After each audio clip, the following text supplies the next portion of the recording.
topics and opinions expressed in the following show are solely those of the hosts and their guests and not those of W4CY Radio, its employees, or affiliates.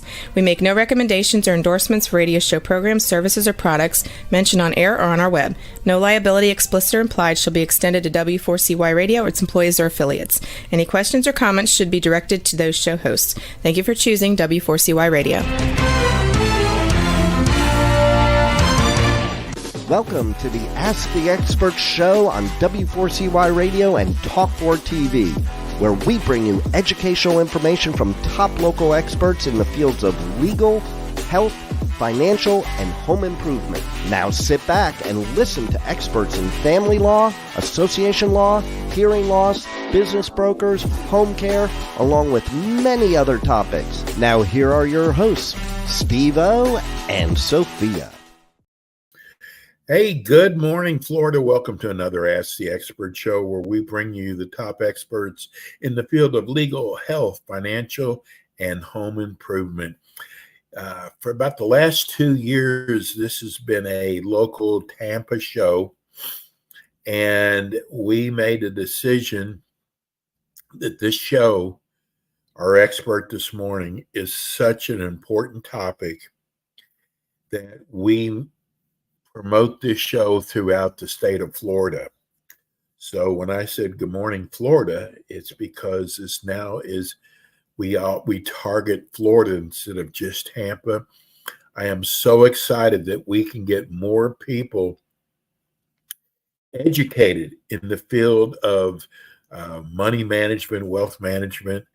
And I got to tell you, it was such an easy decision because we have got the greatest company in Provise Management Group with Ray Ferrara. It's just, and this show goes by so fast. Let me welcome our expert, Ray Ferrara. Good morning, Ray. Good morning, Steve. And as always, happy Monday. Happy Monday. Ray's with us twice a month. And it's just, I think he's got this crystal ball because it is so amazing the things that he has said on this show that have come true. And, you know, as a client or a potential client to Provise, God, what a great company to represent your money. Ray, now we've got all these new people tuning in. Tell people about Provise Management Group. Well, Steve, be happy to do that. Provise Management Group was founded in 1986.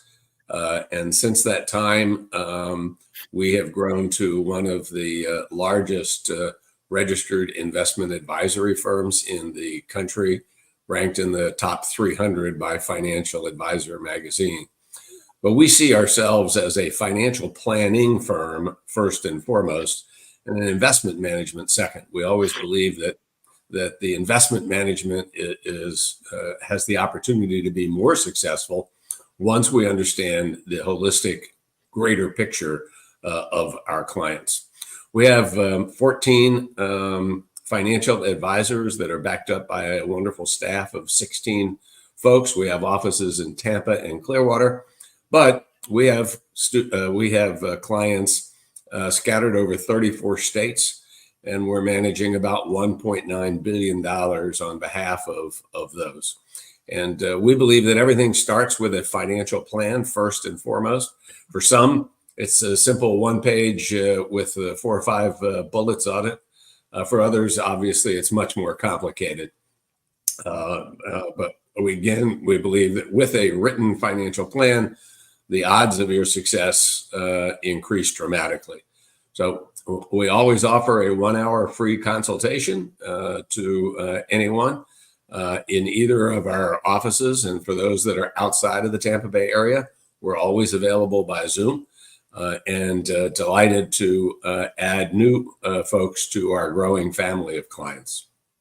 And if anybody wants to reach us, of course, there's the number scrolling across the bottom right now, 727-441-9022. That's 727-441-9022. And you can also visit our website, provise.com. Ray, we've been doing the show for over 2 years now, and one of the things I've learned about you, you really do care about people. You really do care about your clients, and I think that's half the battle right there.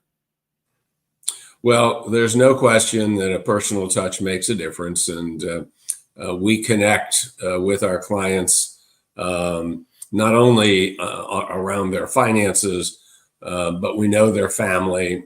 We connect with them at an emotional level and celebrate those joyous occasions, like all the graduations that have been going on for the past month, and then those not so joyous occasions as well. But we feel it's very important to stay close to our clients and to visit with them on a regular basis. Well, let's jump right in. Molly in Tampa wrote us. She said, now that we are retired, do we really need to keep our life insurance policy? It seems like after paying all these years that we shouldn't have to give it up. Well, Molly, we buy life insurance, in our opinion, for three reasons. One is to replace income in the event of the premature death of the breadwinner, whoever that may be. And today, of course, it's usually both members of a family. The second is to pay off debts in case of a premature debt or a death. And then the third is for estate taxes. So the question to ask yourself is, do you need to replace income? Well, if you're retired, probably not. Do you have any debts left? If you do, then carrying enough life insurance to pay off those debts might make some sense. And then thirdly, to pay estate taxes. And unless your estate is above roughly $25 million at this point, husband and wife, half that for a single individual, there's no need for the life insurance for estate taxes. So if you're having to continue to pay the premiums on that life insurance, that's cutting into other things that you might be able to do with the money. So what do you do with it? Well, you really have three choices. One, you could just cash it in, assuming it's a cash value policy. If it's a term policy, you could just stop paying the premiums and it'll go away. If it's a cash value policy, you'll get the cash back if you turn it in. But you may also want to think in terms of looking at potentially selling the life insurance policy, which can be done with a number of very reputable firms. And in this case, investors actually buy the policy. Often it's a pension plan that is buying the life insurance policies. And why would they buy it? Well, they know that if they continue to pay the premiums on the policy, that there will be an eventual death that will occur, and then they will get the proceeds. In the meantime, you get a nice lump sum check from the investor, no longer have to pay the premiums, and you've got some additional money for travel or whatever else that is that you want to do.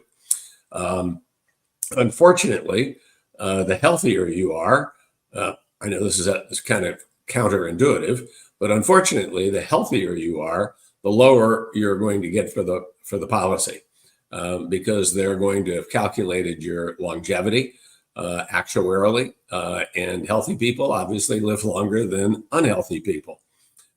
So it is worth investigating rather than just turning in the policy.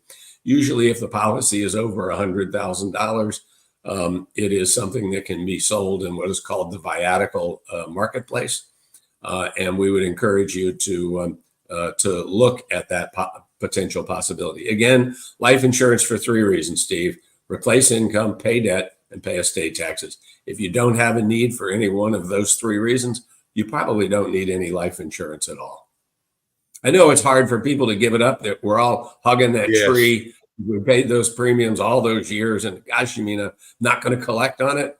Well, at this point in life, sometimes it's best to just go ahead and give it up.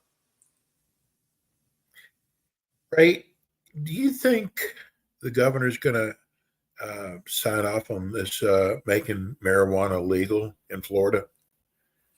Well, it's not the governor that gets to sign off on it. It's actually an amendment to the Florida Constitution that we'll be voting on in November. And if memory serves me correctly, it's Amendment 3. And essentially, it would legalize the recreational use of marijuana in Florida, just as number of other states have done. Right now in Florida, of course, we do have medical marijuana that is available. You have to see a doctor, get, in essence, a prescription from a doctor who has been trained in determining whether you qualify medically for it or not. And now this amendment would absolutely make it legal in Florida to purchase it. If it were to go through, it will certainly have an economic impact in Florida, in that the government will collect a tax on the marijuana, just as it does now on the medical marijuana, and so it would increase the revenues for the state. But it would also expand cannabis and all of its related products to these firms that are currently providing the medical marijuana, and probably attract others. And there are certainly ways for people who believe that marijuana is a future economic gainer to invest into that. We don't ever name specific companies on this show, but certainly worth investigating, and probably, in addition to investment opportunities, may even produce an opportunity for many people to find opportunities for themselves and small businesses that might support the industry. So yes, voting yes means we'll legalize marijuana. And of course, we need 60% of the voters to do it. Right now, the polls are suggesting that it will pass. So we'll just have to wait another about 5 more months before we'll know for sure. Ray, have you seen where other states who have legalized it that there have become economic opportunities? Oh, absolutely. There is no question, both in terms of investment opportunities that exist as the industry expands, and smaller businesses that are able to crop up as a result of it in support of the industry. Okay. Ray, do you think active or passive investing is the best alternative for, say, the average investor? So, Steve, I always answer that question with yes. Both have their pluses and their minuses. Active management comes where there is a manager, usually in the form of a mutual fund, who is making the decisions about what the mutual fund is going to buy and or sell at any given time. So hence the term active. The portfolio is continuing to turn over all of the time. In passive investments, which are generally supported by an exchange traded fund, or ETF, exchange traded fund, the portfolio is a static one. The best example of an exchange traded fund is the S&P 500. And it usually comes in 2 varieties. One of the ETFs has equal weighted. That means all 500 companies in the S&P 500 are equally weighted. So in that particular case, each of them would represent about 2/10 of the portfolio. On the other hand, you can have market weighted, and that is the bigger you are, the more you are as part of the portfolio. And right now, with NVIDIA doing as well as it's doing, it alone right now represents about 8% of the S&P 500. So as opposed to such a small number over here in the equal weighted, where it's only like 2/10 of 1%, In a market weighted, it's 8%.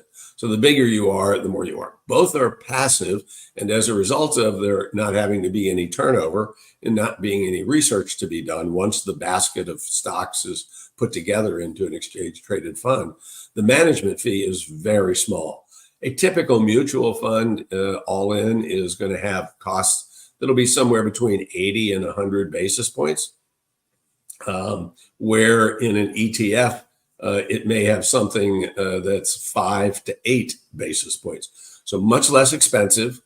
There's an argument on both sides as to which is better. And Steve, like any argument, both sides have their legitimate arguments to support why one is better than the other.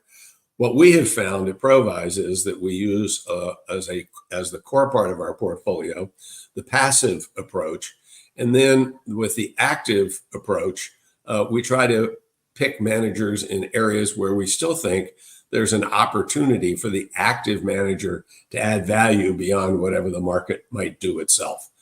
So we sort of have a core and a satellite approach to the active management. Plus, our team does pick individual stocks for the equity parts of our portfolio in many cases. And so in that sphere, we are active managers, but still using passive investments underneath. So which one is better? The answer is yes. Just depends on what it is that you're trying to do and how you're trying to do it. We just got a text from a new viewer in Coral Springs. Just found your show last month. I love listening to investment podcasts. I must tell you, you have one of the best. I really enjoy listening to your show. I am a small investor. I guess he's wanting to know if a small investor can get started with your company. The short answer is yes, and the definition of small is up for grabs. Yes. We do have a minimum fee of $750 a quarter in working with people. As long as somebody is willing to pay that fee, we will be happy to take the people on and to grow with them over time. If one is not willing to pay the fee, there are lots of excellent companies out there that will work with small investors. And again, I'm not going to name any or endorse any firms, but the key thing that any investor, large or small, in our opinion, needs to do is to work with a certified financial planner, a CFP professional. Why? The reason is very simple. The most important thing about the CFP designation is that you're having to deal with a person who has gone through a rigorous exam, who has to take continuing education courses to maintain their certification. But most importantly of all is they're required to provide financial advice at a fiduciary standard of care. And that means they must always put your interests ahead of their own. And so whether you're large or small, not all investors are held to that very high standard. Not all advisors are held to that very high standard. But we encourage you to seek out a CFP professional. Where can you find one? Simply go to cfpboard.org, cfpboard.org, and you will find a button there that will allow you to enter your zip code, and it will give you the names of all of the CFP professionals, generally within a 25-mile radius of where you live.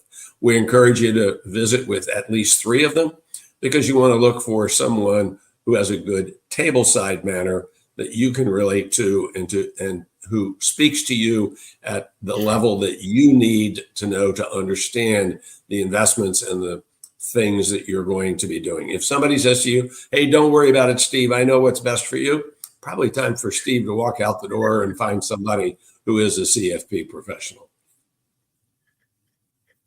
That's good advice. Bruce in Miami, he says, you have never been a fan of Bitcoin or other cryptocurrencies, but I think it's a great investment. Why are you against it? Well, Bruce, the reason is very simple. We do not see Bitcoin as an investment. In our opinion, to have something that is an investment, it has to produce something. It has to have something behind it. And Bitcoin is only, the beauty of Bitcoin is that the price is always in the eye of the beholder. We've seen over the past 12 to 18 months it be as high as it is today in the 70,000s and as low as 14, 15,000 not all that long ago. And the reason is it's much like the meme stocks that are clearly not worth the volatility that's involved with these stocks. It's just people who are trying to run the price up and try to make a quick dollar.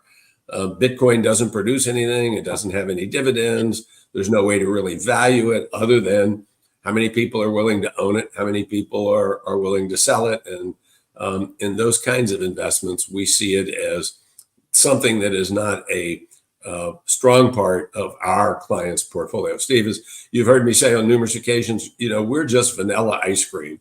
And if you don't like vanilla ice cream, you're not going to like our investment approach.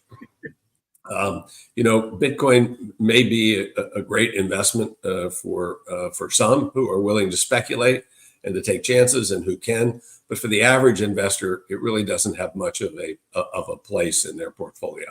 If you have to have it, make it Las Vegas money, buy it, keep it, but know that if you lose it, it's not going to change your life or your lifestyle. We just got another text message from Robin in Port St. Lucie. She wants to know, who is your favorite investment host on TV? Who gives out the best information? Well, who's my favorite and who's the best? They may be two different people. There are a lot of good folks on TV. Most of the folks on CNBC, I feel very comfortable with. I do watch it every morning as I'm getting ready to go to work for the day. But Fox has some good folks. There are a lot of different outlets that are Bloomberg, another one that are doing well. But if you made me pick, my absolute favorite,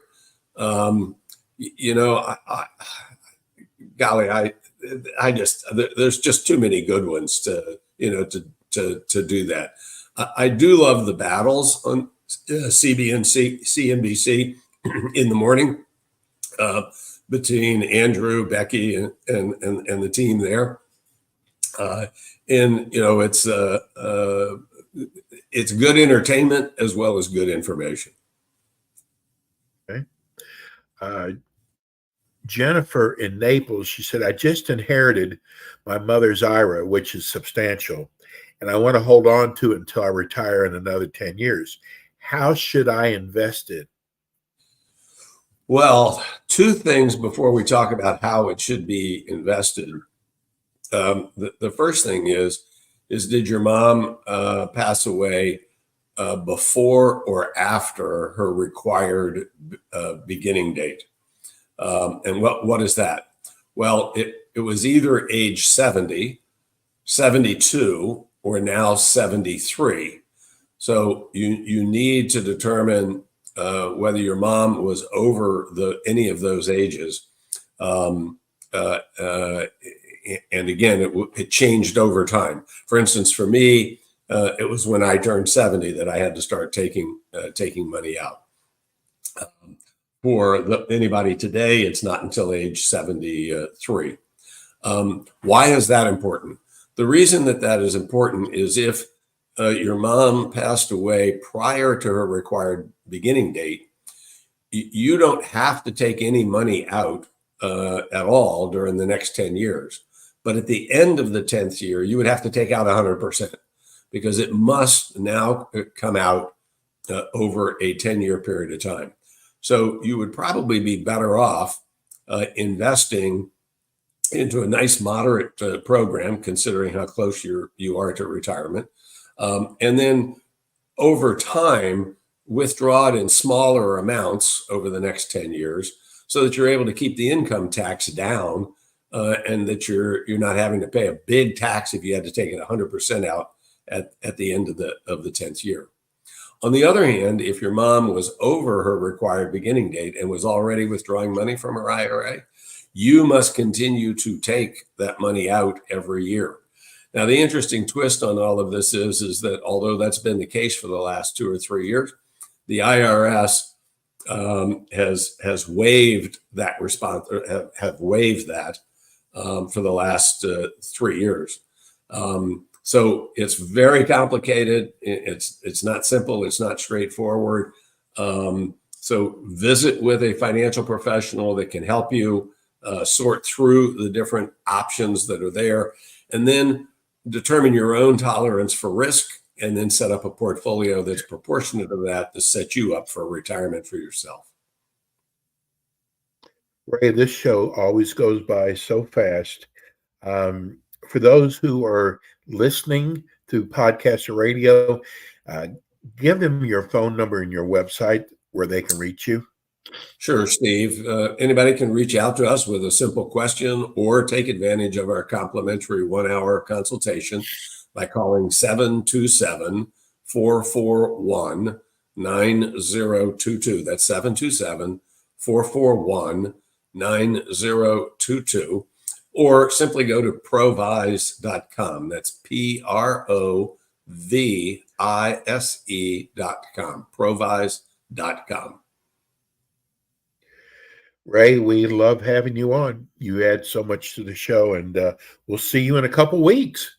I'll look forward to it, Steve. In the meantime, be safe and be well. You too, Ray. God bless. Take That's care. Ray Ferrara, Provise Management Group. He's been with us for over 2 years. Just great information. That's it for us today. We'll be back again with you next week with more Ask the Experts. Thanks for tuning in today to the Ask the Expert show on W4CY Radio and Talk4 TV. Tune in next week and every week to hear more from our experts on personal injury, insurance, air condition repairs, estate planning, Medicare, and many other topics in the areas of legal, health, financial, and home improvement. See you next week.